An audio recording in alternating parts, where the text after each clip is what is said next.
Pengertian jujur dan adil. Pengertian jujur. Nah, kejujuran dan keadilan merupakan dua sifat mulia yang harus dimiliki setiap mukmin.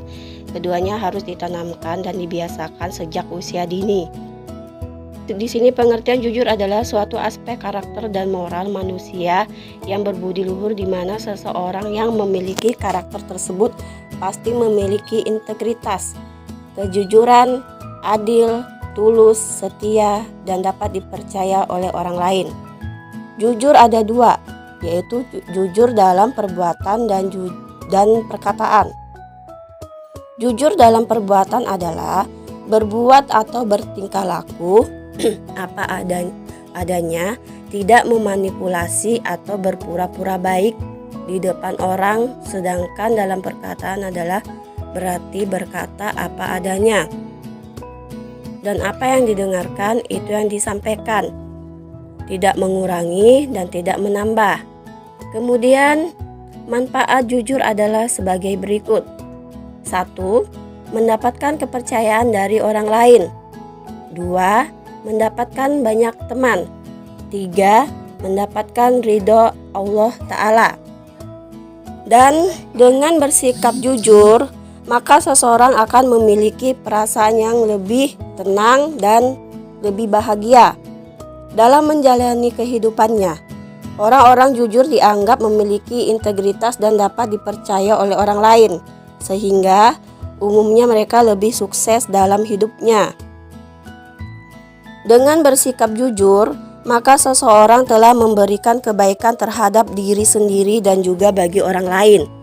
Terbiasa bersikap jujur akan membentuk pribadi yang lebih bertanggung jawab, amanah, dan dapat dipercaya untuk hal-hal besar. Bersikap jujur, maka seseorang akan mendapatkan empati, simpati dari pihak lain.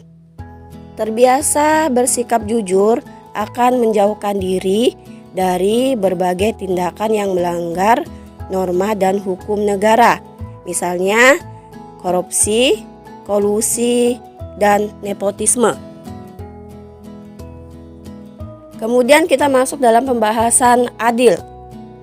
Adil berarti memberikan hak kepada orang yang berhak menerimanya, meletakkan segala urusan pada tempatnya. Orang yang adil adalah orang yang memihak kepada kebenaran, bukan berpihak karena pertemanan, persamaan suku, maupun bangsa. Ajaran Islam menjunjung tinggi asas keadilan. Kemudian terdapat juga contoh adil dalam kehidupan keluarga. Adil bukan berarti harus sama rata. Misalnya saja, ada orang tua yang memiliki 3 orang anak, masing-masing duduk di bangku sekolah dasar atau SD, sekolah menengah, atas, SMA, dan perguruan tinggi. Kemudian orang tua yang adil akan memberikan uang saku dengan jumlah berbeda, karena kebutuhan mereka berbeda-beda. Justru tidak adil jika orang tua tersebut memberikan uang saku dengan jumlah yang sama. Dan kemudian dilanjutkan dengan menerapkan perilaku adil. Perilaku adil juga dapat kita terapkan di rumah, di sekolah, maupun di masyarakat. Untuk memahami cara menerapkan perilaku adil, perhatikan contoh-contoh. Ada beberapa contoh perilaku adil, misalnya saja dalam perilaku di rumah. Kalau di rumah, setiap awal bulan ayah memberikan uang saku kepada ketiga anaknya, termasuk dalam kebutuhan anak-anaknya. Misalnya saja contohnya sebagai kakak, kalian harus adil kepada adik-adik kalian, yaitu memberikan hak untuk uang saku kepada mereka sesuai dengan perintah ayah. Kemudian yang kedua, di sekolah, menghormati dan menghargai tugas ketua dan semua pengurus kelas. Kalian harus memperlakukan mereka dengan adil sesuai posisinya masing-masing di kepengurusan kelas. Bukan justru sebaliknya, meremehkan dan merendahkan mereka sebagai pesuruh kelas.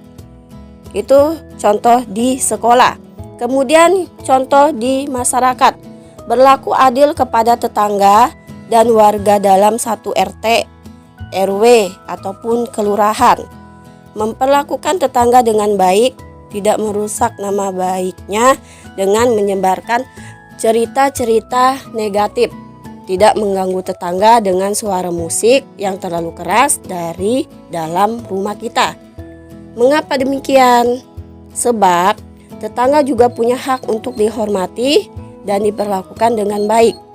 Dengan memberikan hak kepada tetangga, berarti kita telah berperilaku adil kepada tetangga. Bukan itu saja, di sini ada juga mengenai Quran surah Al-Maidah ayat 8, yaitu yang berbunyi, "Wahai orang-orang yang beriman, jadilah kamu sebagai penegak keadilan karena Allah ketika menjadi saksi dengan adil. Dan janganlah kebencianmu terhadap suatu kaum mendorong kamu untuk berlaku tidak adil. Berlaku adillah, karena adil itu lebih dekat kepada takwa. Dan bertakwalah kepada Allah, sungguh Allah Maha teliti terhadap apa yang kamu kerjakan." Itu di sini terdapat dalam Quran surah Al-Maidah ayat 8. Ya, cukup itu saja yang dapat saya sampaikan dalam materi jujur dan adil. Kurang lebihnya kalau ada kata-kata yang kurang berkenan, mohon maaf yang sebesar-besarnya. Saya akhiri. Assalamualaikum warahmatullahi wabarakatuh.